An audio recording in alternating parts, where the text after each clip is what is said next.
manchette, aujourd'hui, entrevue avec le député Yves Perron. Il sera question du dossier Meta et du début de la session parlementaire à Ottawa. Bonjour à tous, bienvenue à votre bulletin d'information sur les ondes de CTRB, votre télévision locale et régionale, aujourd'hui le 28 août. CTRB a rencontré vendredi Yves Perron. Ce dernier est passé à nos studios. On a pu discuter avec lui de la position du Bloc québécois dans le fameux dossier Meta et parler avec le député également de la rentrée parlementaire qui se fera dans quelques jours, là, en septembre prochain. On regarde, on écoute cette entrevue. Bonjour Yves. Bonjour. Les vacances sont finies. Tu as réussi à te promener un petit peu, à prendre des vacances, oui? Oui, on a pris des vacances, ça fait du bien. La première question que j'ai à poser concernant votre appui à Meta. Donc, au Bloc québécois, vous êtes vraiment pro-médias, pro-information. C'est quelque chose qui vous tenait à cœur, que vous en parlez? Oui, puis le projet de loi qu'on a voté, qui force une rétribution, dans le fond, du contenu qui est utilisé par les géants du Web, c'est beaucoup le travail de mon collègue Martin Champoux au comité de la culture, du patrimoine. Et dans le fond, c'est important parce qu'on voyait nos médias fermer les uns après les autres. Puis si on laisse faire ça, après ça, on n'a plus d'informations. On ne peut pas avoir des gens qui sont sous-payés, qui font le travail, voir leur production être utilisée sur les réseaux de façon gratuite, ça n'a pas de bon sens. Il fallait faire quelque chose. Donc, ce qu'on a demandé à Meta, dans le fond, par la loi, c'est asseyez-vous avec les médias, puis entendez-vous sur une façon de les rétribuer. Et là, en réaction à ça, Meta a retiré toute la couverture médiatique. Puis ce qui est triste, c'est que ce n'est pas juste les grands médias, c'est beaucoup de médias communautaires aussi. Fait que ça fait mal à beaucoup de monde. Mais c'est important qu'on ne lâche pas notre bout. Et c'est pour ça que cette semaine, on a fait un boycott, parce que Facebook, tout ça, c'est des moyens de communication qui sont utilisés beaucoup. Hein. Là, pendant 2 jours, le 23 et le 24, personne n'a rien publié. On expliquait que c'était en réaction à Meta. Nous, on ne fait pas de publicité sur Facebook. Puis l'appel qui était lancé, c'était un peu ça aussi, avec les partenaires d'affaires, les municipalités, tout le monde, de faire affaire avec les médias locaux et non pas de mettre ça dans Facebook. La problématique, il y a eu beaucoup de mobilisation au Québec, dans l'Ouest. Ça semble un petit peu moins. Ouais. C'est difficile à donner cette adhésion-là? L'Ouest, c'est sûr qu'ils sont moins sensibles, hein, parce que c'est beaucoup la culture américaine, et ainsi de suite, mais en même temps, ils font erreur, ils devraient se mobiliser davantage. Mais ce qui est important, c'est qu'on ne tienne pas notre bout. On va mener, l'engrenage va s'enclencher. Puis, ce qu'il faut dire aussi, c'est que la même situation s'est produite en Australie. Oui. Et le gouvernement australien s'est assis avec Meta, puis on négocié, puis on trouvait une solution, puis c'est réglé. Alors, il faut que le gouvernement s'assoie avec Meta. Là, il y a une nouvelle ministre. Oui, c'est ça que je voulais dire. Ouais. Bon, j'espère que Mme Saint-Onge va bouger là-dessus, parce que le gouvernement libéral a malheureusement le gros défaut de ne pas bouger vite. De ne pas bouger vite. Ça se démontre encore. Là, regardez, il ne s'est rien passé de l'été là-dessus. C'est ça. Donc, là, ça devrait être un sujet important qui va être discuté à partir du mois de septembre. Absolument. À la rentrée parlementaire, je pense que ça va faire partie des sujets qui vont être... C'est sûr, mais en même temps, la loi est votée et est en application. Alors, c'est des gestes du gouvernement. Donc, ça va être dans la période de questions, ça va être qu'est-ce que vous faites, ça c'est sûr, mais on n'a pas d'autres projets de loi à voter en ce sens. OK. Que la job parlementaire est faite. OK. Et j'extrapole un peu. Oui. Est-ce que ça peut devenir un enjeu d'élection, d'après toi? Parce que si ça arrive, là, je ne veux pas dire que on va avoir des élections au mois d'octobre, on va avoir des élections au printemps, mais advenant des élections, est-ce que je pense que les partis d'opposition vont s'en servir? En tout cas, pour ne pas dire les conservateurs s'en serviraient en disant nous, on va tout revirer à l'envers, puis on commence à zéro, on ne veut pas donner ce qu'on a fait là. Il y a toujours des promesses électorales différentes. Ça serait un mauvais choix. Tout est possible. Mais il y a d'autres enjeux aussi. Vous savez, la saison a été désastreuse en agriculture. Oui, bien c'est ça, je voulais t'amener, dans le point. Beaucoup de pluie. Les productions maraîchères, horticoles, c'est extrêmement difficile. Il va falloir venir en aide. Puis, c'est pas juste pour cette année, mais c'est aussi parfois pour l'an prochain, au niveau des champignons dans le sol. Oui. Quand il y a trop d'humidité, puis là, les gens ne sont pas capables d'aller dans les terres. Sur les terres, oui. Parce qu'ils vont rester là. Ouais. Puis tu compactes ton sol aussi pour le long terme, c'est pas bon. Fait que c'est très difficile. Il y a un appel à l'aide. Je sais qu'il y a des travaux qui se font présentement, mais il va vraiment falloir une réaction des gouvernements. Puis le gouvernement fédéral devra faire sa part, puis nous, on va être au poste. C'est clair. On était là à Sainte-Clotilde avec les gens des fédérations agricoles quand ils ont fait leur sortie. Parfait. On va être encore là. D'accord. Est-ce que tu as d'autres points qui vont être discutés justement lors du caucus précessionnel?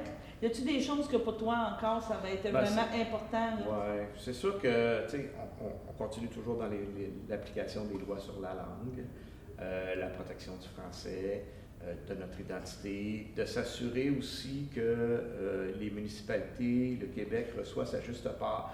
On a une grosse crise de logement. Hein? Oui. Ça, je pense qu'il faut le souligner. Là. Il y a des difficultés. Il y a encore des familles qui n'ont pas de logement là, en date d'aujourd'hui, le 25 août, ça n'a pas de bon sens. Là. Alors, il faut qu'il se passe quelque chose. Puis ça, on le crie depuis de nombreuses années. Encore une fois, le gouvernement libéral n'a pas bougé beaucoup. Okay. Il doit le faire. Sur l'immigration, c'est la même chose. Quand on nous dit qu'il faut accueillir plus de monde, oui, mais encore faut-il avoir de la place pour les mettre. Hein? Puis pouvoir les accueillir convenablement. On est tous en faveur de l'immigration, la question n'est pas là. Mais ça, c'est des gros enjeux. Puis, tu sais, la crise du logement, ça ne se réglera pas du jour au lendemain. Ça va prendre des investissements massifs. On peut-tu s'attendre à un remaniement de votre cabinet fantôme, en guillemets? Tu sais, vu qu'il y a eu des remaniements, est-ce que... Oui. C'est pas la première à me poser la question. Je pense pas. Non, dans le sens que peut-être tu as des affinités, façon de parler. Avec le ministre de l'Agriculture, puis tu dis, bon, lui, il est rendu à telle place, j'aimerais peut-être mieux travailler, ou c'est important de vous conserver votre stabilité au niveau des dossiers. Il y a deux façons de voir ça. La politique, c'est un peu le côté nocif de la politique. Tu changes les visages pour essayer de faire semblant qu'on a changé de gouvernement, mais c'est la même gang. Nous, on est plus une formation politique de contenu. Je pense que nos porte-paroles sont devenus des experts dans leur secteur. En tout cas, si le chef pense que je peux faire un meilleur job ailleurs, ce sera ça, mais je pense pas, honnêtement. Puis je souhaite de toute façon garder le dossier parce que je le connais bien maintenant. J'ai des bonnes relations avec les différents contacts du milieu aussi. Puis ça, c'est important pour bien travailler les dossiers. Oui. Je suis en train de... J'ai eu les premiers contacts cette semaine avec le nouveau ministre McCauley. Oui. Pas avec le ministre directement, mais avec un de ses adjoints. Et j'ai bien hâte de le rencontrer là, parce qu'il faut qu'on se parle pour que ça avance dans la bonne direction. Moi, en tout cas, j'ai identifié mes priorités là, à son équipe. OK. Donc, on parle de la fin de semaine du 12, mais de la semaine du 12, là. Septembre, vous avez un caucus précessionnel à Sherbrooke. Puis par la suite, la session commence le 18 septembre. Voilà. Tu vas être en forme? Absolument. Il va falloir. Donc, on va suivre des dossiers différents, mais je pense que Meta va être encore à l'avant-scène pour quelques jours et quelques semaines. On finira bien par gagner notre point. Bon, ben je te remercie, Yves. OK. Et on se reparle. Merci. Bonne journée. Bonjour. L'Association de la sclérose en plaques de Lanaudière annonce ses activités pour l'automne qui s'amorce. Donc, il y a 3 activités au programme dans 3 municipalités différentes, mais ça touche tous les citoyens de Lanaudière. Il y aura les joyeux dîners à Joliette. Donc, mardi, c'est les mardis, ça, le 5 septembre, 3 octobre, 4 novembre et 5 décembre, entre 11h30 et 14h30. C'est à Rôtisserie Béné sur le boulevard Dollard à Joliette. C'est 10 $. Il y a un rabais, de 10 $ sur chaque repas. Il y a les joyeux dîners, mais cette fois à Repentigny. C'est le mardi aussi, 19 septembre, 17 octobre, 21 novembre et 19 décembre, de 11h30 à 14h30, à la Rôtisserie Pizzeria Grenache, rue Notre-Dame à Repentigny. Encore là, il y aura un rabais de 10 $ par repas. Et l'association mentionne qu'elle organisera vendredi le 13 octobre, de 17 à 22 heures, un souper champêtre. Ce sera à la Seigneurie des Patriotes, 573 montée Sainte-Marie, c'est à l'Assomption. Le coût sera 20 $ pour les membres, accompagnateurs gratuits selon la politique de l'association. Cependant, il faut s'inscrire. C'est obligatoire. 450-753-5545. 450-753-5545 ou info@ASEPL pour Association de la sclérose en plaques, donc de Lanaudière.org. Tous les membres peuvent participer à toutes les activités sans égard de leur lieu de résidence. Le conseil 29-28 des Chevaliers de Colomb de Berthier vient de rendre hommage à son ex-grand chevalier Michel Daisy, et ce, en nommant un trophée perpétuel en son nom. Ce trophée vise à souligner donc ses 12 années comme grand chevalier du Conseil 29-28, et chaque année, ce trophée sera présenté au chevalier de l'année. Cette année, c'est Gilles Pelletier qui a reçu cet honneur. Donc, bravo, M. Pelletier, et c'est un bel hommage à l'ancien grand chevalier Michel Daisy. Allons à la pause. Chers téléspectateurs, vous êtes cordialement invités le samedi matin dès 9h30 à notre bingo télédiffusé de nos studios de Berthierville. Depuis plusieurs années, nos adeptes de la télévision régionale se sont divisés un montant de 600 $, disponible chaque semaine lors de notre joute de bingo à CTRP. Un amical animateur et ses joyeux compères, dont un technicien et deux bénévoles, partagent tour à tour cette émission dans le but de vous agrémenter durant 60 minutes. Un moment de plaisir qui pourrait s'avérer payant pour vous. Vous pouvez donc vous procurer les cartes de jeu chez les dépositaires participants, et j'ai nommé à Berthierville, le dépanneur Formule 1 et le garage Pétroté sur la rue Gilles Villeneuve, le marché IGA Extra sur la rue Gabrielle Brissette, le marché Métro sur la rue Notre-Dame et la pharmacie Proxime sur la rue Frontenac. À Saint-Ignace-de-Loyola, le dépanneur Esso sur la rue de la Traverse et le marché Aldo sur le rang Saint-Michel. C'est donc un rendez-vous hebdomadaire chaque samedi matin dès 9h30 sur les ondes de CTRP, votre télévision régionale et communautaire, maintenant en haute définition. On vous attend donc en grand nombre et toute l'équipe vous souhaite bonne chance.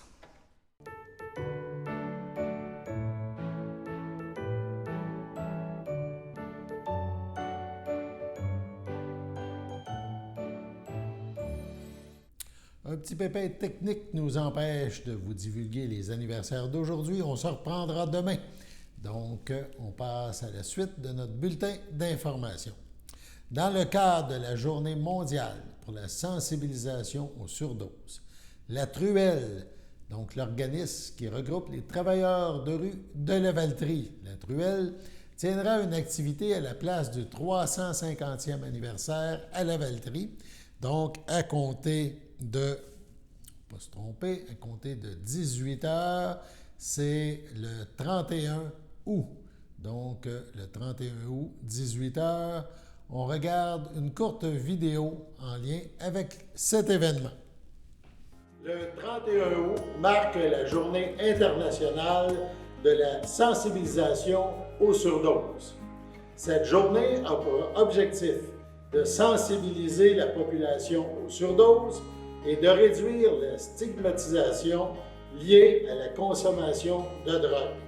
L'événement est organisé par la Truelle, soit les travailleurs de rue de Lavaltrie, et ça se déroulera à Lavaltrie.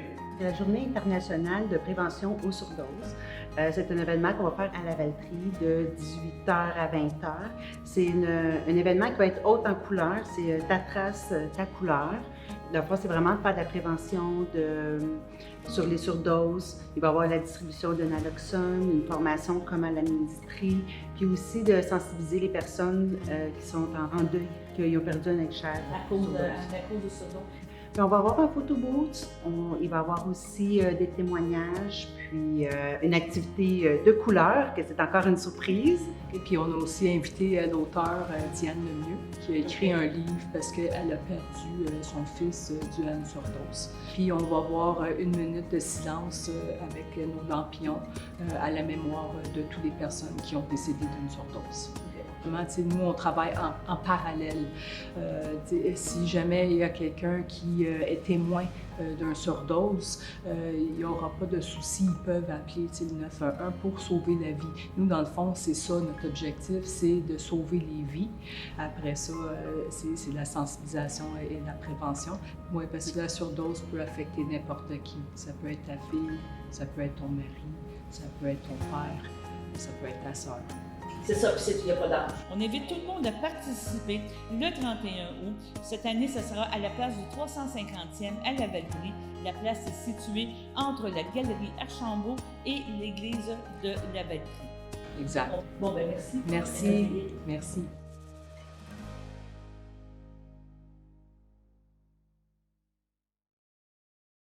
On vient d'apprendre que le pont couvert, la fierté de Sainte-Geneviève-de-Berthier, est fermé présentement.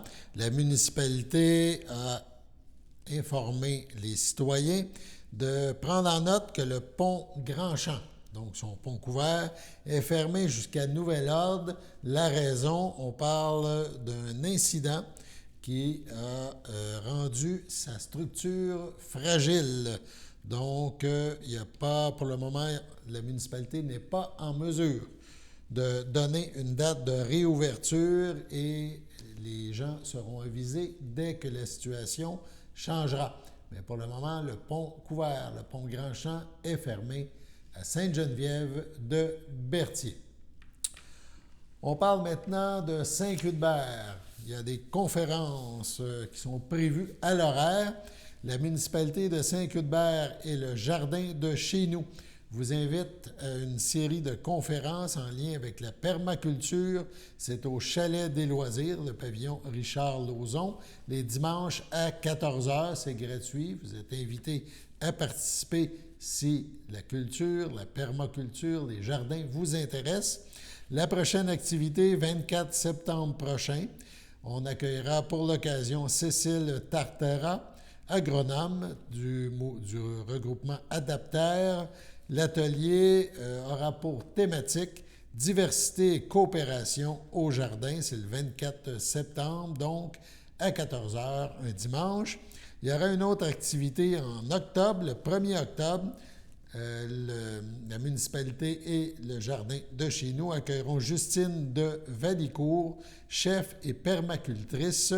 Il sera question chef et permacultrice de l'entreprise permacole Les Colibris.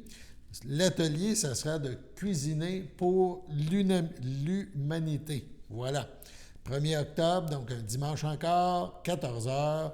C'est un rendez-vous au pavillon Richard-Lauzon, c'est au Chalet des Loisirs, dans la municipalité de Saint-Cuthbert. Voilà. Il y aura d'autres activités en octobre, novembre et au printemps prochain. On vous en reparle dans des prochains bulletins d'information. Le CABA, le Centre d'action bénévole d'Autrey, vous rappelle qu'il y a ces randonnées pédestres en août, donc dans les derniers jours, le 31 août, il y en aura une, et en septembre, donc jeudi 31 août, il faut s'inscrire au plus tard le 30, la randonnée sur les sentiers de la Cirbie.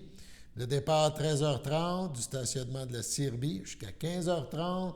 On vous invite à venir marcher en groupe, c'est bon pour la santé et le moral. Il y aura une autre activité, une autre randonnée pédestre le 6 septembre. Inscription au plus tard le mardi 5 septembre. Ce sera une randonnée au sentier champêtre de Notre-Dame-des-Prairies. Ça se déroulera au 259 rang Sainte-Julie à Notre-Dame-des-Prairies. Départ à 9h le matin du CABA. Possible covoiturage à 4 $. Il y a quelques places disponibles. 9h30, début de la randonnée. On reviendra au CABA vers midi. Il y aura une autre activité, une autre randonnée mercredi le 13 septembre. Il faut s'inscrire avant le 12 septembre. Randonnée au Parc de la Nature de la Pointe aux Prairies, c'est dans l'est de Montréal. Départ à 12h45 du CABA, covoiturage possible, quelques places disponibles.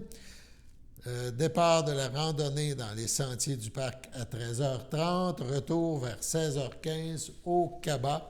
Il y en aura une autre le 27 septembre, randonnée dans les rues de Berthierville.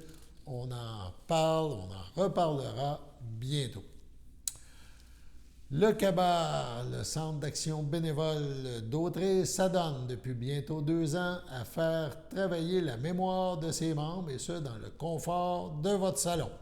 Certains participent en robe de chambre, certains avec le café à la main, d'autres en caressant leur chien, certains avec les enfants tout autour d'eux. Bonne nouvelle, les ateliers pour stimuler vos neurones en mode virtuel seront de retour les lundis de 10h à 11h30 et ce, à partir du lundi 18 septembre. Cette activité, sous forme d'atelier, on anime à l'écran ou animation à l'écran, donc par le jeu, des questionnaires en tout genre, des jeux de mots, des jeux d'association, des jeux visuels, des interactions entre participants, des jeux de société adaptés à l'écran et bien plus, c'est ce qu'on vous offre. Donc, au CABA, on tentera de trouver des animations qui plaisent aux participants et qui permettent des échanges à la fois culturels et ludiques. Le tout dans le but de stimuler votre cerveau et ses neurones. L'inscription est gratuite. C'est cool, n'est-ce pas? Vous pouvez communiquer avec le CABA pour s'inscrire et vous recevrez alors un lien Zoom. Donc, rien de trop compliqué. Il sera même possible de faire un test de connexion avant le début de la session pour s'assurer que tout est sous contrôle. Une petite information supplémentaire pour ceux qui sont inscrits ou qui se questionnent sur les cours de gymnastique de la mémoire à faire par le Centre multiservice des Samars, eh bien, le CABA vous tiendra au courant sous peu de ce qui s'en vient pour vous. Il ne s'agit donc pas ici d'une annonce pour la session de cours à faire par le Centre de service des Samars, mardi matin au CABA et mercredi matin à Lanoraie. Par contre, rien ne vous empêche de participer aux ateliers du lundi matin en virtuel. Sur ce, on passe à la pause. Connaissez-vous notre frigo partage? C'est un frigo qui permet de lutter contre la faim et de contrer le gaspillage alimentaire. Les personnes peuvent se servir gratuitement selon leurs besoins. Nous avons besoin de vous pour le remplir. Nous acceptons les fruits, les légumes, les cannages, les produits céréaliers, les produits laitiers et les denrées non périssables. Nous n'acceptons pas les plats cuisinés à la maison, les produits déjà ouverts, les produits périmés, l'alcool, la viande et le poisson. Nous sommes ouverts du mardi au vendredi de 13h à 16h et les jeudis jusqu'à 18h30. Le frigo est situé à l'intérieur de notre comptoir meuble au 555 rue Montcalm en passant par le stationnement. Pour plus d'informations, contactez Stéphanie Ross, 450-836-6966 au poste 1. Suivez-nous sur Facebook.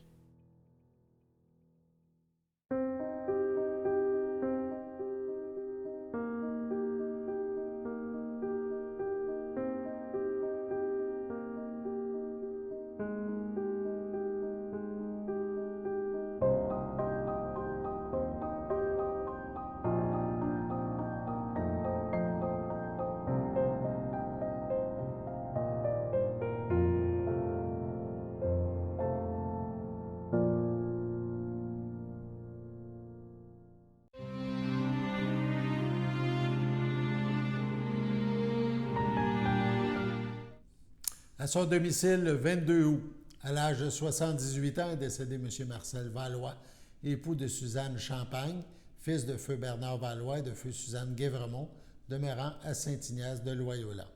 L'ayant précédé son frère Jean-Léon, feu Daniel Cournoyer, il laisse dans le deuil, outre son épouse, sa fille, Célena Valois, Frédéric Brissette, son petit-fils Arnaud, ses frères, ses sœurs, beaux-frères et belles-sœurs, Suzette Valois, Pierre Barabé, Donald Valois, Claire Traversy, Carole Valois, Michel Belland, Claire Valois, Normand Cournoyer, Jacinthe Valois, Jean Chevalier, Marie-Claude Valois, Maurice Darvaux, Ghislain Valois, Sylvie Chevalier, Jacqueline Champagne, Denis Beaufort, Claudette Champagne, Jean-Claude Destrempes, Nicole, Gaston, Maurice et Jacques Champagne, ainsi que plusieurs neveux, nièces, autres parents et amis. La famille vous accueillera vendredi le 1er septembre dès 11h au complexe funéraire Thériault, 741 rue Notre-Dame à Berthierville. Suivra un hommage à la chapelle du complexe à 14h. M. Valois sera inhumé au cimetière de Saint-Ignace de Loyola le même jour. Au CHDL Saint-Charles-Borromée, le 30 juillet à 81 ans, est décédé M. Ronald Plante, époux de feu Louise Davio, demeurant à Berthierville, natif de Montréal. Il laisse dans le deuil sa fille, Maryse Plante, Stéphane Lamarche, ses petits-fils, Alexandre, Jonathan, Sarah Maude, ses beaux-frères et belles-sœurs, Denise Daviau, feu René Etu, Camille Daviau, René Godin, François Daviau, Jean-Pierre Daviau, Marie Boulet, Normand Daviau, ainsi que ses 12 cousins-cousines de la famille Langevin, plusieurs neveux, nièces, autres parents et amis. La famille vous accueillera samedi le 2 septembre de 10h en l'église Sainte-Geneviève de Berthier. Suivront les funérailles à 11h. À l'hôpital Maisonneuve-Rosemont de Montréal, le 20 août, à 38 ans, est décédée Marie-Ève Lacombe, fille de Ludger Lacombe et de Jocelyne Goulet, demeurant à Montréal, autrefois de Sainte-Élisabeth. Elle laisse dans le deuil, outre ses parents, son frère, Maxime Lacombe, Marie-Pierre Lambert, ainsi que plusieurs oncles, tantes, cousins, cousines, autres parents et amis. Vous pouvez compenser l'envoi de fleurs par des dons à la Société canadienne du cancer. La famille vous accueillera samedi le 2 septembre de 13h au complexe funéraire Thériault, 741 rue Notre-Dame à Berthierville. Suivra un hommage au salon à 15h. Au CHDL de Saint-Charles-Borromée, le 12 août, à 72 ans, est décédé M. Gilles Cazobon, époux de Manon Lefebvre, demeurant Saint-Cuthbert, natif de Saint-Ignace de Loyola. Il laisse dans le deuil, outre son épouse, ses fils, James Cazobon, Sabrina Bellan, Vincent Cazobon, Sonia Branconnier. Ses petits-enfants, Mila Cazobon, Damien Cazobon, Liv Cazobon, Moana Cazobon, sa belle-mère Janine Latour-Lefebvre, ses frères, sœurs, beaux-frères et belles-sœurs. Huguette Cazobon, Lucien Courchaine, Claire Cazobon, Aimé Darvaux, Normand Cazobon, Ghislaine, Diane Cazobon, Guy Cazobon, Claude Courchaine, Suzanne Cazobon, Roger Plante, Michel Godet, feu Joanne Lefebvre, Carole Lefebvre, Alain Deguise, Alain Lefebvre, Cathy Lefebvre, François Sarrazin, Annie Lefebvre, Mathieu Ducharme, ainsi que plusieurs neveux, nièces, autres parents et amis. La famille vous accueillera dimanche, le 3 septembre, dès 13h, au complexe funéraire Thériault, 741 rue Notre-Dame à Berthierville. Suivra une liturgie à la chapelle du complexe, donc à 15h30. M. Gilles Cazobon sera inhumé au cimetière de Saint-Ignace de Loyola à une date ultérieure.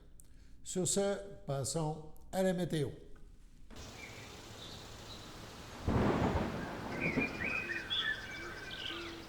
Bienvenue à votre météo de cette semaine. Aujourd'hui, lundi après-midi, ce sera un temps ensoleillé avec une température de 24 et un temps ressenti de 27. Lundi soir, ce sera généralement dégagé, une température de 20, un temps ressenti de 21. Lundi nuit, ce sera des passages nuageux, une température de 14 et un temps ressenti de 14.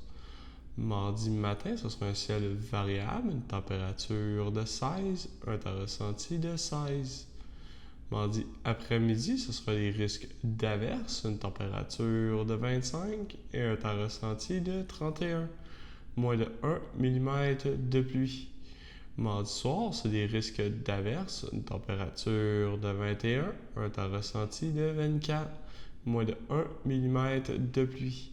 Et voilà, c'était tout pour votre météo. Nous vous avons présenté le bulletin d'information sur les ondes de CTRB, votre télévision locale et régionale en ce 28 août. Alain Bellemare au pupitre. À demain!